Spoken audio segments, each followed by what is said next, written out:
Sin planearlo, como ustedes saben, regresamos a Hechos capítulo 13 en nuestro estudio versículo a versículo de este gran libro.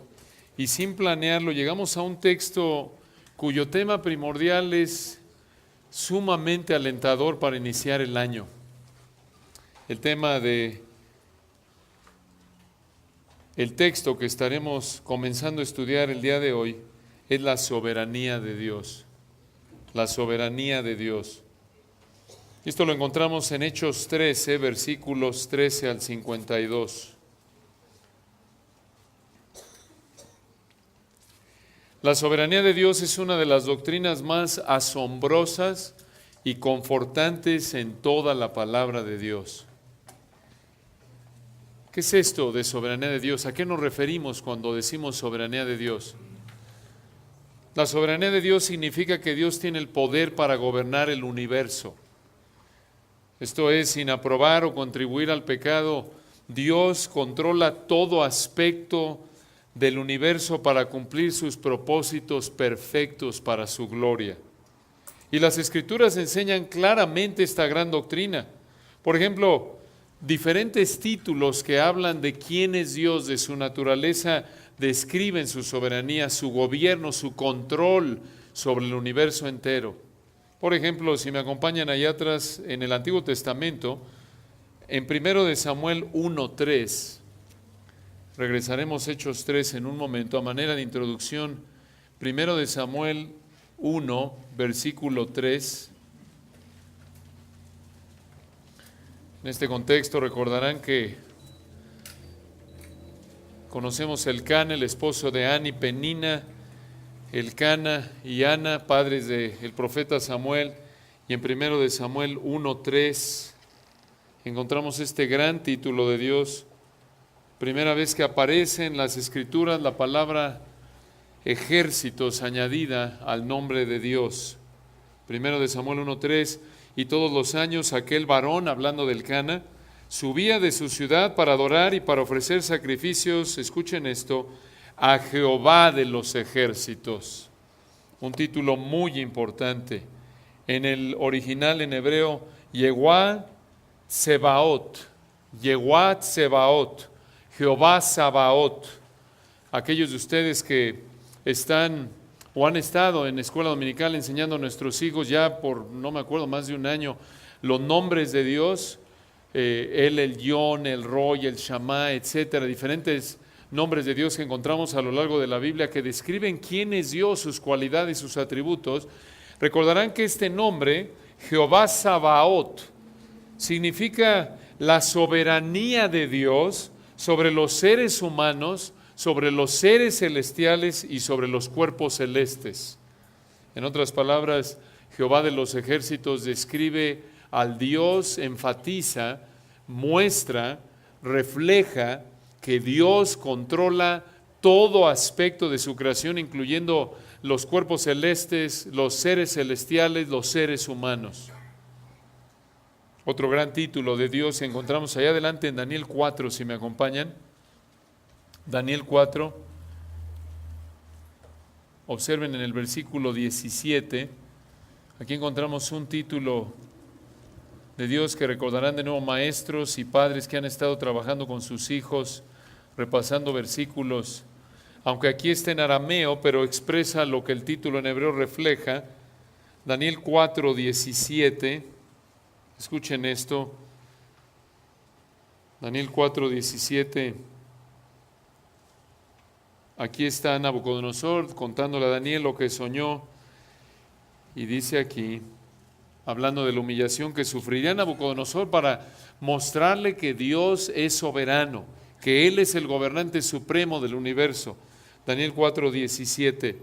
La sentencia es por decreto de los vigilantes y por dicho de los santos la resolución, escuchen esto, para que conozcan los vivientes que el Altísimo gobierna el reino de los hombres y que a quien Él quiere lo da y constituye sobre él al más bajo de los hombres. Noten el título, el Altísimo. En otras palabras, no hay nadie más alto que Él, y es un grado superlativo usado de manera exclusiva de Dios aquí, porque no hay ningún otro gobernante, ninguna otra autoridad que esté por encima de Dios mismo.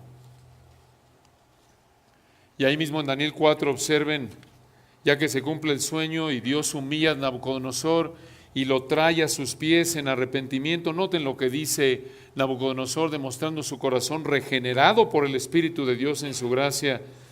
Daniel 4:34, mas al fin del tiempo, esto es al fin del tiempo de su humillación, yo Nabucodonosor alcé mis ojos al cielo y mi razón me fue devuelta y bendije de nuevo al Altísimo, al Soberano, y alabé y glorifiqué al que vive para siempre, cuyo dominio es sempiterno y su reino por todas las edades.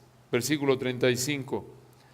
Todos los habitantes de la tierra son considerados como nada, y Él hace según su voluntad en el ejército del cielo y en los habitantes de la tierra, y no hay quien detenga su mano y le diga ¿qué haces? En otras palabras, debido a que Dios es el gobernante supremo, nadie puede estorbar sus propósitos perfectos, nadie puede cuestionar lo que Él hace, porque Él es soberano, Él es el gobernante supremo. Esta misma verdad se reitera allí en el Nuevo Testamento. Si me acompañan a 1 de Timoteo 6, 1 de Timoteo 6, versículo 15. Este es un gran texto. Hablando aquí del Padre, en una lista de varios atributos que el Espíritu de Dios guía a Pablo a escribir en esta porción de 1 de Timoteo. 1 de Timoteo 6, 15. Hablando de la aparición de nuestro Señor Jesucristo en el 14. ¿Cuándo va a suceder? Versículo 15, 1 de Timoteo 6, 15. La cual, la aparición de nuestro Señor Jesucristo, la cual a su tiempo mostrará, escuchen esto, el bienaventurado y solo soberano, solo gobernante. Dios es el solo soberano porque no hay nadie más que esté en control del universo. Piensen en esto, no tiene rivales. Dios no gobierna el universo en un comité, no es una especie de Cámara de Diputados o senadores. No, Él es soberano, el gobernante absoluto que ejerce su dominio, su control sobre el universo en armonía perfecta con el resto de sus atributos. Esa soberanía, de hecho esta palabra soberano es despotes en el griego, de donde obtenemos la palabra déspota. Y obvio, para nosotros, en nuestra cultura, déspota tiene una connotación negativa de un gobernante autoritario, egoísta, ¿no es cierto? Que usa el poder para sus propios intereses. Sin embargo, Dios es el soberano, el déspota perfecto. Él ejerce su soberanía en armonía con el resto de sus atributos. Él es amor perfecto. Todo lo que Él hace en su gobierno del universo es una expresión de su amor, de su santidad, de su sabiduría. Él no se equivoca, Él no comete ningún acto pecaminoso. Él no usa el poder que tiene para fines egoístas pecaminosos. Entonces, Él es el solo soberano. No hay persona, no hay circunstancia alguna que sea un desafío o estorbo para su soberanía. Y Él es, noten al final del versículo 15, reitera que Él es el solo soberano, el Rey de reyes y Señor de señores. En el griego es estos verbos literalmente dicen el Rey de los que están reinando y Señor de los que están señoreando. Aquí se aplica el título a Dios, pero recordarán que en el Nuevo Testamento, por ejemplo en Apocalipsis 17, 14 y 19, 16, se aplica ¿a quién? Al Señor Jesús. Debido a que Dios es soberano, Él puede decir, como dice en Isaías 46, 11, yo hablé y lo haré venir, lo he pensado y también lo haré. Ningún otro ser en el universo puede decir eso. ¿Por qué? Porque inclusive Satanás, los demonios, los ángeles santos, seres humanos, tienen su voluntad, sus deseos, sus propósitos limitados por el que tiene la última palabra, que es ¿quién? Dios. Solo Dios puede, sin estorbo alguno, sin restricción alguna, conforme a su naturaleza perfecta, hacer lo que Él determina, porque Él es ¿qué? Soberano. Esto es lo que significa la soberanía de Dios. Y hoy comenzamos aquí, regresando a Hechos 13, versículos 13 al 52, un estudio en donde estudiaremos esta gran verdad. Podríamos titular este punto, este estudio, como es parte de nuestro estudio de Hechos 13 y 14, estudiaremos la gran verdad de descansar en la soberanía de Dios. Descansa en la soberanía de Dios. Regresando a Hechos 13 y 14, les recuerdo, Hechos 13 en particular, aquí en Hechos 13 y 14, estos dos capítulos, estamos en el año 47 al 49.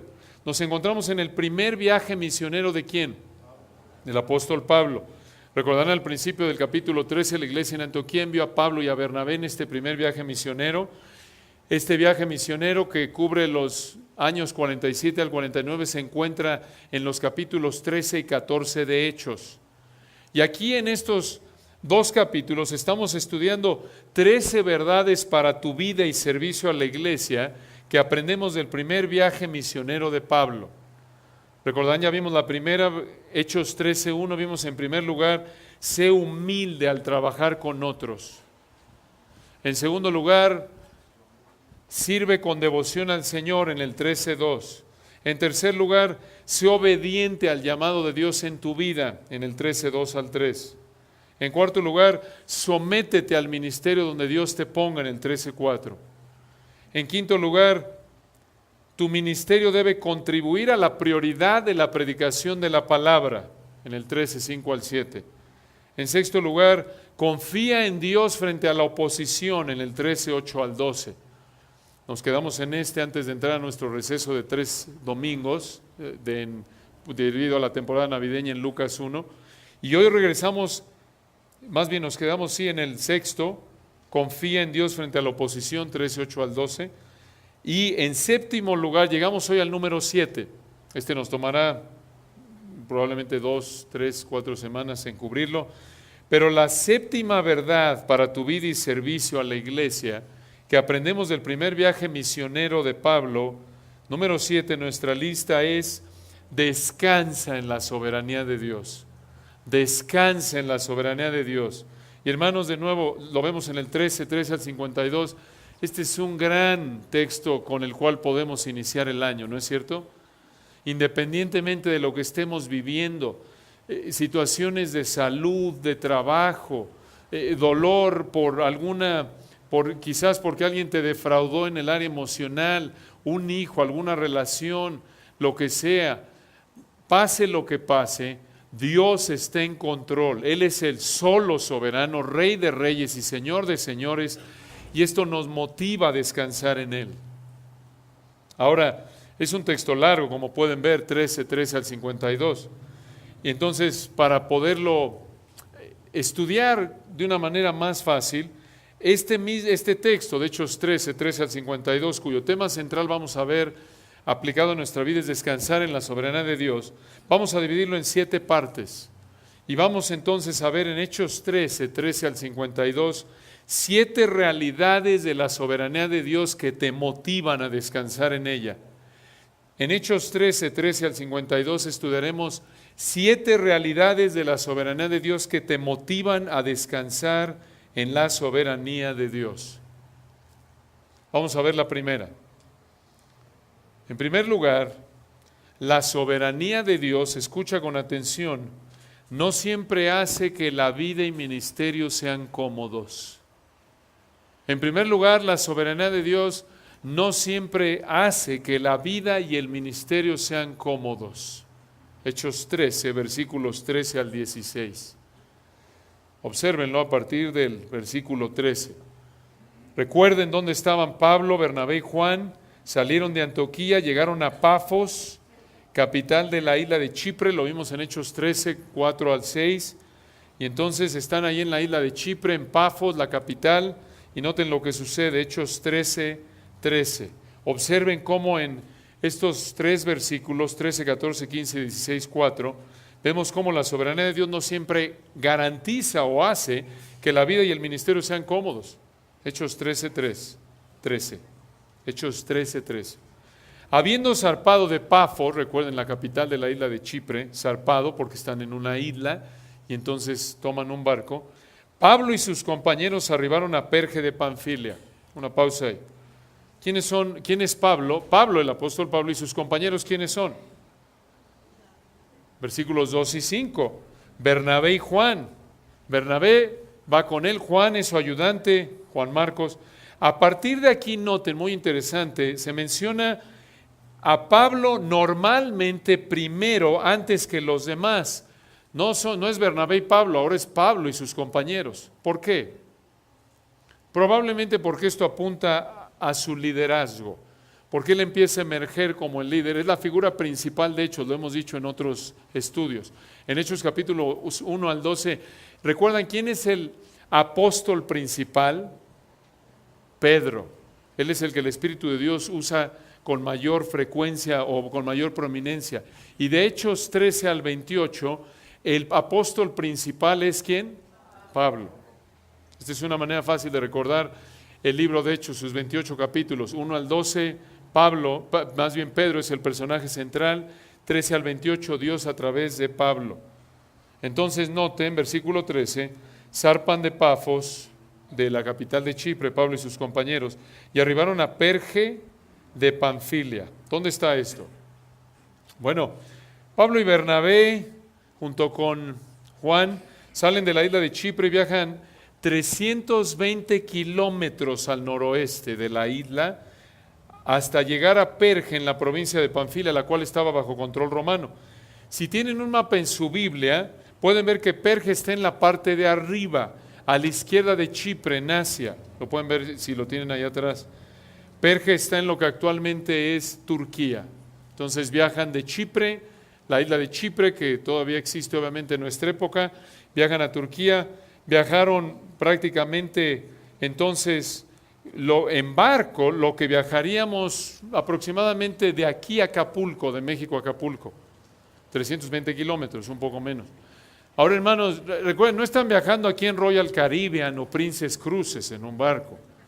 320 kilómetros en un barco en esa época habría sido sumamente incómodo y sujetos a las incomodidades del clima y el mareo y demás. Y ahí van, sin embargo, en su viaje misionero de Chipre hasta lo que actualmente es Turquía.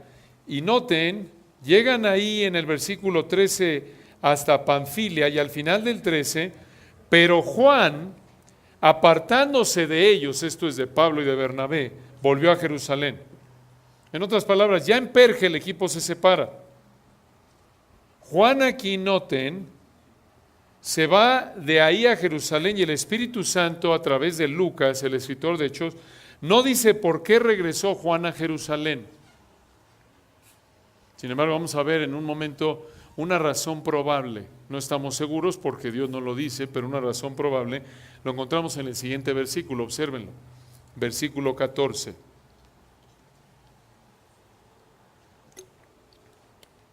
Ellos, hablando de Pablo y Bernabé, pasando de Perge, llegaron a Antioquía de Pisidia. Observen lo que sucede aquí.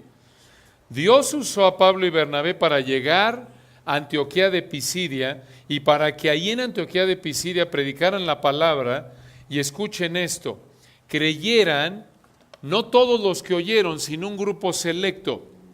Acompáñenme ahí al 13:48, avancen unos versículos más. Y aquí estamos adelantándonos, aunque vamos a llegar aquí para verlo a detalle. Ellos llegan a Antioquía de Pisidia, predican la palabra y escuchen lo que dice el 13:48. Los judíos los rechazan, se vuelven a los gentiles y en Hechos 13:48, los gentiles oyendo esto, se regocijaban y glorificaban la palabra del Señor. Y escuchen esto, ¿y creyeron todos los que oyeron? No, creyeron todos los que estaban ordenados ¿para qué? Para vida eterna. Mucha atención. Dios usó a Pablo y Bernabé para que llegaran a Antioquía de Pisidia y para que ahí predicaran la palabra de Dios y creyeran todos los que estaban ordenados para vida eterna. Pero llevar a Pablo y Bernabé hasta Antioquía de Pisidia en su soberanía no habría sido nada cómodo para los misioneros. Haber ido, vayan de nuevo a Hechos 13, versículo 14, y observen la frase ellos, esto es de nuevo Pablo y Bernabé, pasando de Perge llegaron a Antioquía de Pisidia.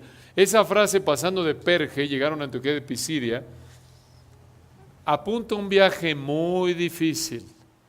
El Espíritu de Dios no nos da detalles, pero gracias a registros históricos, geográficos, sabemos que haber ido de Perge hasta Antioquía de Pisidia, esa frase en el 14 que apunta que llegaron, pasando de Perge, llegaron a Antioquía de Pisidia, esa frase que apunta que viajaron de Perge a Antioquía, implica que Pablo y Bernabé estuvieron en un viaje muy difícil por 4 razones. 4 razones. En primer lugar, habrían tenido que viajar 160 kilómetros cruzando las montañas taurinas. Y recuerden, no van en SUV, no van en su 4x4, muy cómodos. No. En el mejor de los casos, en algún tipo de animal. Esto es pesado. Hay que cruzar las cordilleras de las montañas taurinas. Digo, nosotros nada más a veces subimos nada más aquí la López Mateos caminando unos minutos y algunos de nosotros ya estamos echando el hígado, ¿no es cierto? Y estos señores van a cruzar 160 kilómetros la cordillera de las montañas taurinas. Esta es la primera razón por la que el viaje habría sido difícil. En segundo lugar, el camino no tenía nada. Estaba muy solo y en ocasiones los ríos se desbordaban. Y de nuevo, no traen sus botas especiales a prueba de agua y demás, y de neopreno y demás. No, hermanos, estamos aquí en el año 47 al 49. Otra razón por la que habría sido muy difícil es que, en tercer lugar, aunque Antioquía de Pisidia estaba bajo control romano, los romanos habían tenido dificultades en controlar a los ladrones de la región, y por ello este camino era conocido por los ladrones que habían ahí. De nuevo, no llevaban su escolta, expuestos a ladrones, a la dificultad de pasar por las montañas, los ríos. Y en cuarto lugar, recuerden que están al nivel del mar Mediterráneo, allí en el 14 en Perge, y para llegar a Antioquía de Pisidia habrían tenido que subir 1100 metros sobre el nivel del mar, que era la altitud de Antioquía de Pisidia. Entonces, este habría sido un viaje sumamente difícil, encima de que ya se aventaron 320 kilómetros en barco, con todas las incomodidades que esto implicaba.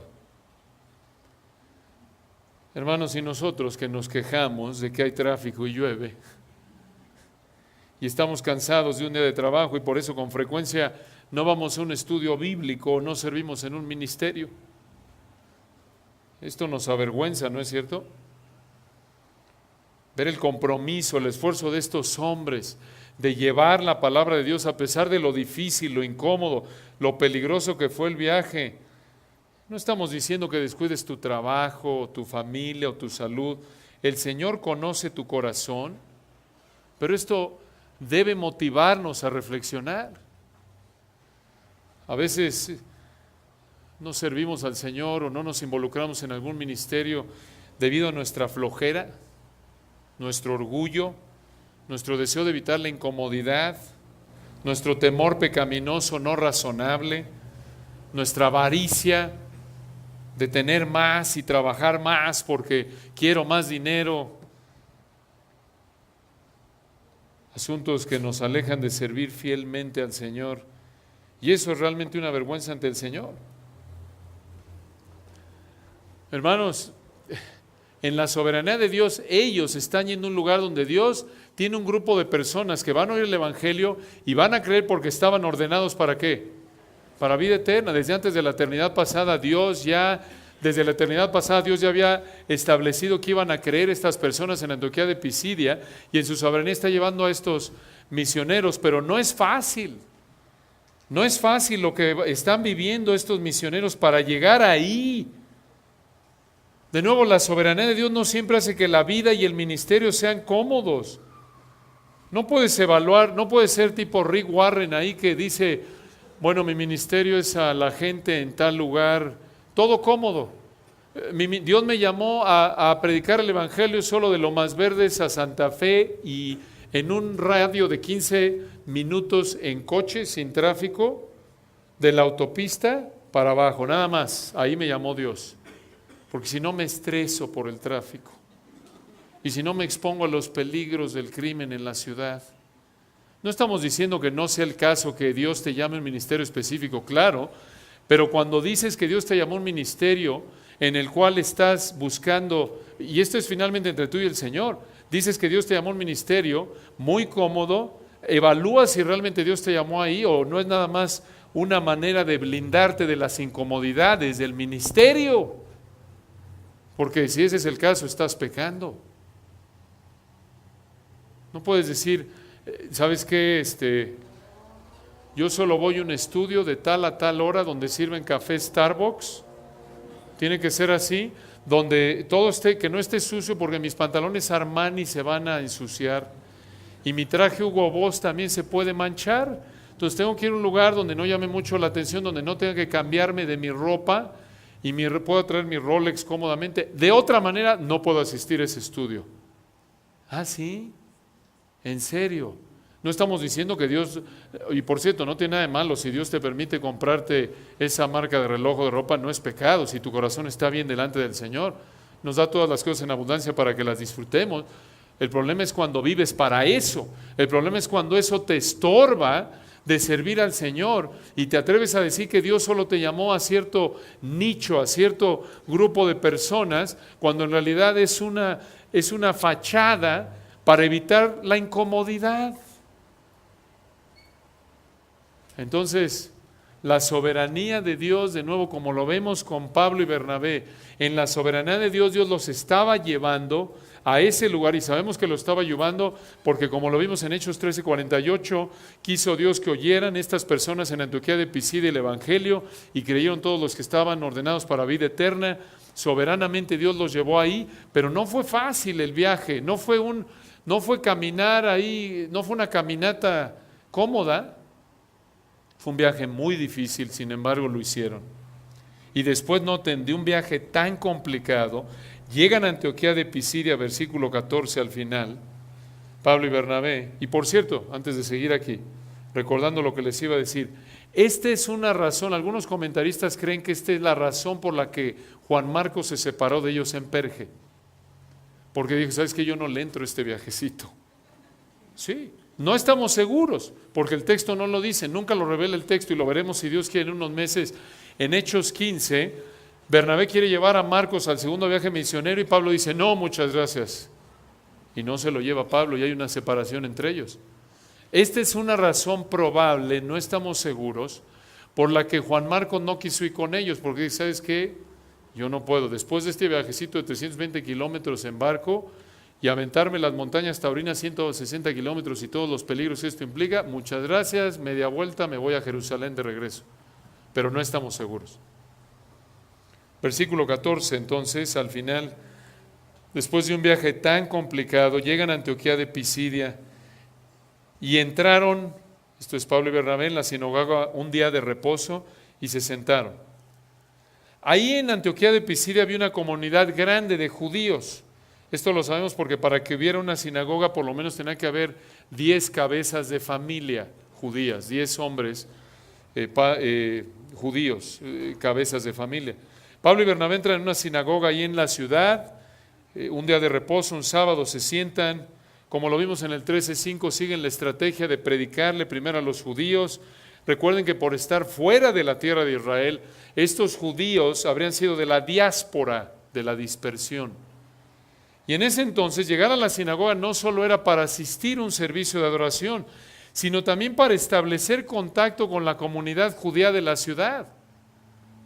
La sinagoga en ese entonces era el centro de adoración, pero era más allá de eso, era el centro de educación, el centro judicial, el centro social, era el centro cívico de los judíos, era la notaría, el palacio municipal, el lugar donde se adoraba, se reunían para adorar, era el cafecito, era todo esto en uno, en términos contemporáneos. Entonces, ahí están en Hechos 13:14, Pablo y Bernabé, en la sinagoga en Antioquía de Pisidia. Y noten versículo 15.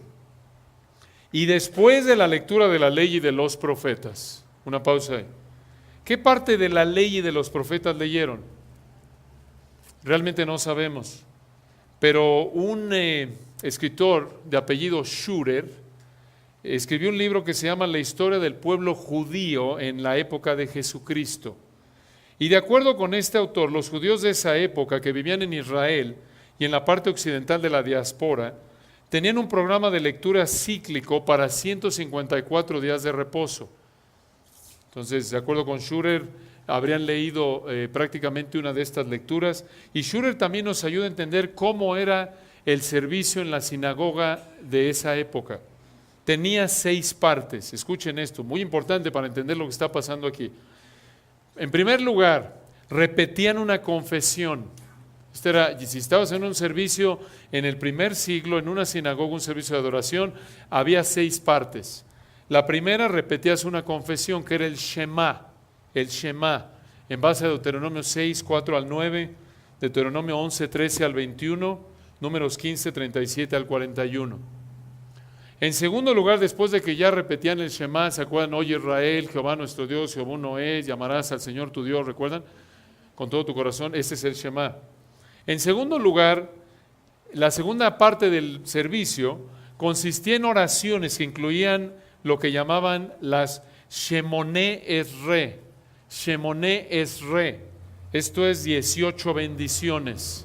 La Shemoneh Esrei se refiere a 18 bendiciones. Entonces, primero la confesión del Shema, luego las 18 bendiciones, eran oraciones. En tercer lugar, tercera etapa del servicio, la lectura de la Torá. ¿Qué es la Torá? El Pentateuco, Génesis, Éxodo, Levítico, Números, Deuteronomio, nuestra Biblia, que dividían en varias partes y era leída por varias personas laicas. En cuarto lugar, la lectura de los profetas. Y a esta tercera y cuarta parte es a lo que se refiere, observen de nuevo el versículo 15 al principio, después de la lectura de la ley y de los profetas. Esta tercera y cuarta parte es a lo que del servicio, es a lo que se refiere aquí el versículo 15. Después de que se leía la ley y los profetas, entraban a la quinta etapa o parte del servicio en la sinagoga, y era que si había una persona calificada, le pedían que hiciera una exhortación basada en lo que se había leído. Y esto es lo que Pablo se le pide que haga en el versículo 15, lo vamos a ver en un momento. Y número 6, finalmente, la bendición sacerdotal basada en Números 6, 22 al 26. Esa era la sexta parte. La bendición sacerdotal basada en Números 6, 22 al 26. ¿Recuerdan esa bendición hermosa? Jehová te bendiga y te guarde, etcétera. Entonces, en estas 6 partes consistía, de acuerdo con Schurer, un servicio en una sinagoga en el primer siglo. Entonces, versículo 15, Pablo, aquí vemos la tercera y cuarta parte, noten versículo 15, después de la lectura de la ley, esta es la tercera parte, los profetas, cuarta parte, y viene la quinta parte, noten, versículo 15, los principales de la sinagoga, una pausa ahí, era un anciano en particular, pero el plural aquí, principales, parece referirse a otros que habían guiado en el pasado. Los principales en la sinagoga mandaron a decirles, esto es a Pablo y a Bernabé, versículo 15, noten lo que les mandan, al final del 15. Varones hermanos, si tenéis alguna palabra de exhortación para el pueblo, hablad. De nuevo, esta es la quinta parte del servicio en la sinagoga. Y esto muestra que probablemente Pablo y Bernabé ya habían hecho algún arreglo previo con los dirigentes de la sinagoga. Y ahora les dicen, les toca a ustedes. Ahora viene la exhortación en base a la lectura de la ley y los profetas. Versículo 16. Entonces Pablo, levantándose, recuerden, está ahí en la sinagoga, echa señal de silencio con la mano. Aquí en el griego echa señal con la mano, dice literalmente, echa señal con la mano. No viene la frase de silencio en los mejores manuscritos. La idea es que Pablo se pone de pie y hace algún tipo de señal con la mano para llamar la atención, para pedir silencio. Y note en versículo 16 dijo, varones israelitas, esto se refiere a los hombres judíos que están ahí, y los que teméis a Dios. ¿Quiénes son estos? Lo vimos en Hechos 10:2, eran como Cornelio, gentiles que se apegaron a la ética del Antiguo Testamento, pero no convertidos totalmente en prosélitos judíos. no se habían circuncidado, por ejemplo. Se apegaban solo a la ética del Antiguo Testamento y ya. Entonces Pablo les dice, noten, oíd. Y esto entonces nos lleva a concluir este primer punto de que la soberanía de Dios no siempre hace que la vida y el ministerio sean cómodos. Ya están de nuevo en la sinagoga, pero para haber llegado ahí no fue que nada fácil, nada cómodo. Entonces, de nuevo, no pienses que porque Dios es soberano, te debe, esta es una manera pecaminosa, orgullosa de pensar, te debe dar un ministerio cómodo. No pienses que, y no evalúes el ministerio por la comodidad, que los retos, no pienses que sea retos, bueno, Dios no quiere que me involucre en este ministerio. No, lo estamos viendo. Este hombre de Dios, Pablo, junto con otro hombre de Dios, Bernabé, no fue nada fácil. A pesar de que estaban bajo la soberanía de Dios, siempre estamos bajo la soberanía de Dios, enfrentaron incomodidades. Entonces, aquí en Hechos 13 al 52, estamos estudiando 7 realidades de la soberanía de Dios que te motivan a descansar en ella. En primer lugar, la soberanía de Dios no siempre hace que la vida y el ministerio sean cómodos. Alguno dirá, oye, ¿eso no me motiva a descansar en la soberanía de Dios? Eso al contrario me preocupa. No, esa es una perspectiva equivocada. Vas a descansar en la soberanía de Dios si entiendes, como enseña la palabra de Dios, que el hecho de que Dios sea soberano no garantiza que tengas una vida libre de incomodidades. Porque a veces otra vez, erróneamente llegamos a pensar que Dios no está en control o que Dios no quiere que esté involucrado en tal o cual ministerio porque estoy incómodo. Como alguien que puede estar buscando, ya lleva un año de buscar trabajo y demás, y le presentan un trabajo que le queda 1 hora de distancia, en horas pico, y a lo mejor es de noche y demás. No, Dios no quiere que me meta ese trabajo. ¿Por qué? ¿Que el trabajo consiste en vender droga o violar la ley? No, todo lícito, sí, entonces ¿por qué no te metas? Es que me desvelo. Ah, sí, es que puede dañar mi salud. El estrés del tráfico es tal que lo rechacé. Esa es una posición orgullosa, ¿no es cierto? Si en algo erra la Biblia, hermanos, recuerden, es en llamarnos a trabajar duro. Véanlo ustedes este año que muchos están empezando su lectura bíblica, rastreen a lo largo de la Biblia las exhortaciones a trabajar duro y las exhortaciones a descansar. ¿Y cuáles creen que ganan? Trabajar duro. Simplemente véanlo en la ley. 6 días trabajarás, y aunque ya no estamos bajo la ley mosaica, ¿cuántos días tenían que trabajar los judíos bajo la ley mosaica? 6. ¿Y cuántos descansar? 7 para recordar que Dios los había sacado de Egipto, para concentrarse en Dios, pero también para descansar. Desde el punto de vista laboral era saludable para ellos también. Y haciendo ahí una proporción, prácticamente se divide 7, 100% de 7, un día de 7, solo descansaban de 12 a 13% de todo el tiempo. Y a lo largo de Proverbios, mira al hormigo perezoso, etcétera, ¿no es cierto? El Señor trabajando con los discípulos, sí, los jaló en ocasiones para descansar de todo el ministerio, hermanos, pero el énfasis en la palabra de Dios es que trabaja, esfuérzate. ¿Por qué? Porque nuestra tendencia pecaminosa es hacer lo opuesto, que es que, necesito descansar. Y acabo de salir de las vacaciones de Navidad, tengo que descansar de tantos desvelos y de tanta comida y de no hacer nada. ¿No es cierto? Y hermanos, otra vez, a veces, no solo la flojera, la pereza se expresa en evitar las incomodidades, sino evitar lo que no debo hacer. A veces nos involucramos en cosas en las que no necesitamos estar involucradas, para evitar aquellas en las que tenemos que estar involucradas, ¿no es cierto?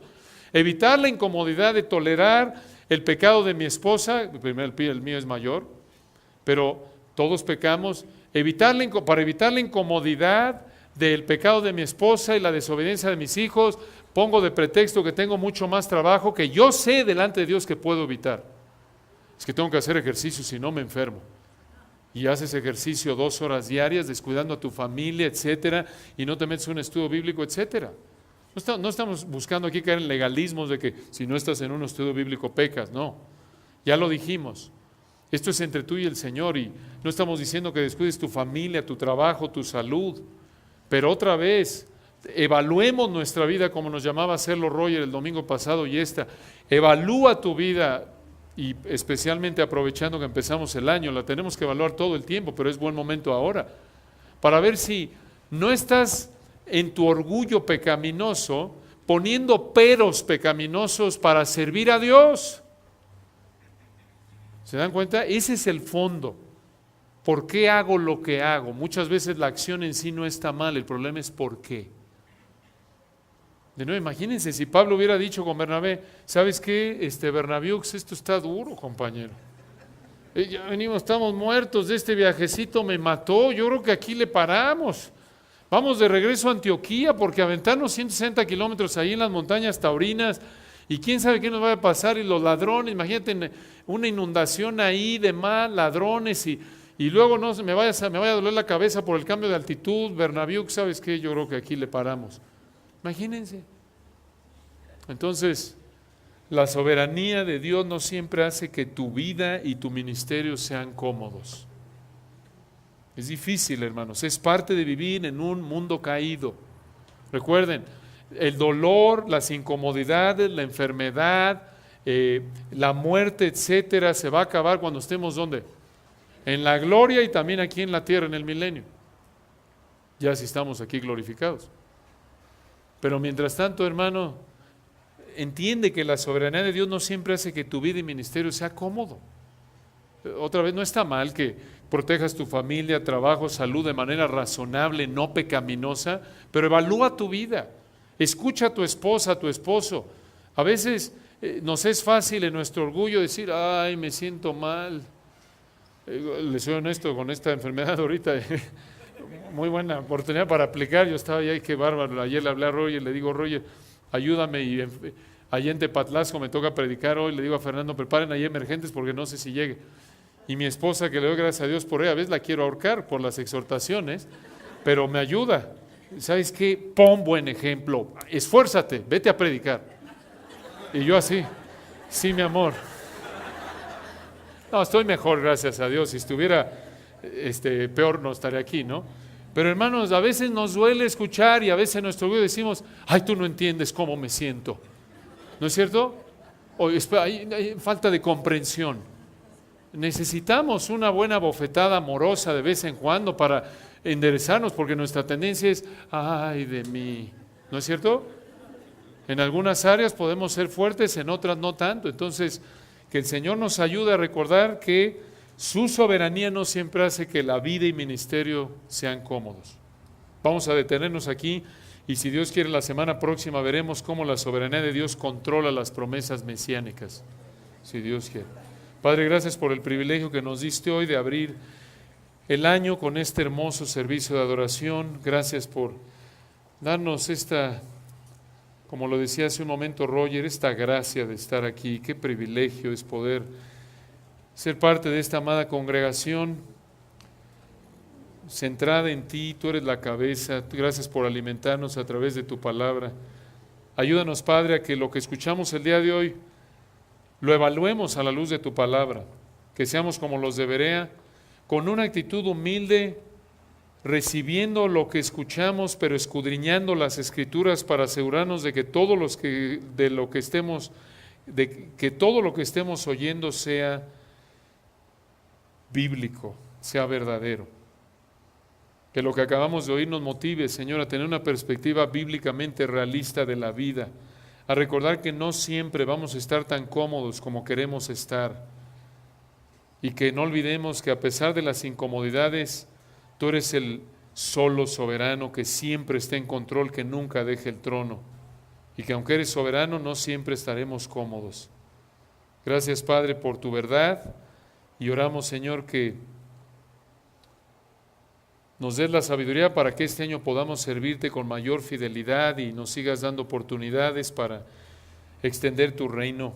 Gracias por haber traído de regreso a nuestros amados hermanos que estuvieron descansando de viaje. Oramos que traigas a los que faltan y que podamos seguir sirviéndote juntos con gozo a lo largo de este año y pedimos tu gracia para los que están en estos momentos atravesando momentos de dolor, como hermanos que en estas últimas 2 semanas recordamos a Margarita Sánchez, Meche Jaime, perdieron a sus padres. No olvidamos a Margarita Guido, Margarita Bernard, con la pérdida de su amado Ingo. Pedimos tu consuelo para ellos, tu fortaleza por sus familias, que extiendas tu gracia a través de Cristo para la familia, y por Norma García, Eloísa, con sus luchas de cáncer, y el resto de nuestros amados hermanos, por quienes ya mencionaba Roger, oraba por ellos. Gracias, Señor, en Cristo Jesús. Amén. Bueno, hermanos, aquí estamos para servirlos. Que Dios los bendiga. Nos vemos de hoy en 8, si Dios quiere.